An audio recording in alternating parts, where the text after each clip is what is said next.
എല്ലാവർക്കും സുഖമാണെന്ന് വിശ്വസിക്കുന്നു. ആകാംക്ഷയോടുകൂടി കാത്തിരുന്ന കേരള ബജറ്റ് കഴിഞ്ഞപ്പോൾ പെൻഷൻ 2000 രൂപ തന്നെയാണ് തുടരുക.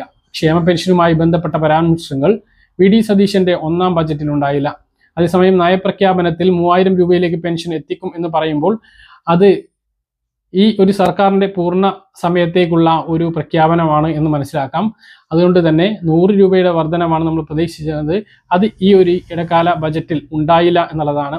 ഈ ഒരു ബജറ്റിന് 7 മാസത്തെ കാലാവധിയാണുള്ളത്. അടുത്ത ജനുവരിയിൽ വീണ്ടും ബജറ്റ് അവതരിപ്പിക്കും. അപ്പോൾ ഒരു പെൻഷൻ വർധനവ് നമ്മൾ കാത്തിരിക്കുകയാണ്. എന്തായാലും നിലവിലുള്ള പെൻഷൻ 2000 രൂപ തന്നെയായിരിക്കും ലഭിക്കുക. ഈ മാസത്തെ ജൂൺ മാസത്തെ പെൻഷൻ 25ഓട് കൂടിയിട്ട് ബാങ്ക് അക്കൗണ്ടിൽ എത്തിച്ചേരും. ജൂലൈ 5-ന് മുമ്പ് എല്ലാവർക്കും കയ്യിലും വിതരണം പൂർത്തിയാക്കുന്ന തരത്തിലുള്ള വിതരണം ഉണ്ടാകും.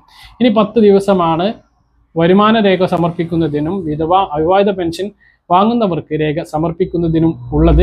ഇത് എല്ലാവരും നൽകേണ്ടതില്ല. മാർച്ചിന് മുമ്പ് അവിവാഹിത പെൻഷൻ വാങ്ങുന്നവർ നോൺ മാരേജ് സർട്ടിഫിക്കറ്റ് നൽകിയിട്ടുണ്ട് എങ്കിൽ ഇപ്പോൾ നൽകേണ്ടതില്ല. അന്ന് കൊടുക്കാത്തവർ മാത്രമാണ് ഇത് കൊടുക്കേണ്ടത്. അതുപോലെ തന്നെ വരുമാന സർട്ടിഫിക്കറ്റും നേരത്തെ കൊടുത്തവരാരും ഇപ്പോൾ കൊടുക്കേണ്ടതില്ല.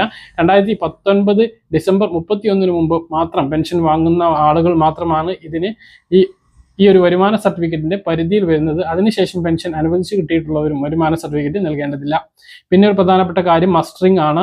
മസ്റ്ററിംഗ് നടക്കേണ്ട ഒരു സമയമാണിത്. കഴിഞ്ഞ വർഷം ഈ ഒരു മാസങ്ങളിലാണ്, ജൂൺ ജൂലൈ ഓഗസ്റ്റ് മാസങ്ങളിലാണ് മസ്റ്ററിംഗ് നടന്നിരുന്നത്. പക്ഷേ ഈ ഒരു സമയത്ത് ഇപ്പോൾ മസ്റ്ററിംഗ് പ്രഖ്യാപിച്ചിട്ടില്ല.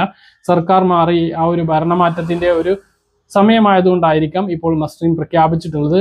പിന്നെ പിണറായി സർക്കാരാണ് ആദ്യമായിട്ട് മസ്റ്ററിംഗ് കൊണ്ടുവന്നത്. ഇനി ഈ സർക്കാർ മസ്റ്ററിംഗ് എങ്ങനെയാണ് മുന്നോട്ട് കൊണ്ടുപോകുന്നത് എന്ന് നമുക്ക് കാത്തിരുന്ന് കാണാം. ഇപ്പോൾ മസ്റ്ററിംഗ് ഒന്നും പ്രഖ്യാപിച്ചിട്ടില്ല. മസ്റ്ററിംഗ് ചെയ്യാതെ തന്നെ നിലവിലുള്ള ലഭിച്ചുകൊണ്ടിരിക്കുന്ന ആളുകൾക്ക് പെൻഷൻ ജൂൺ മാസത്തേതും എത്തിച്ചേരുന്നതാണ്. പറഞ്ഞ കാര്യങ്ങൾ കൃത്യമായിട്ട് മനസ്സിലാണെന്ന് കരുതുന്നു. ഇതുപോലെ ഇൻഫർമേഷൻ ലഭിക്കാൻ ചാനൽ സബ്സ്ക്രൈബ് ചെയ്യുക, ബെൽ ഐക്കൺ എനേബിൾ ചെയ്ത് വെക്കുക. മറ്റൊരു വീഡിയോ കാണാൻ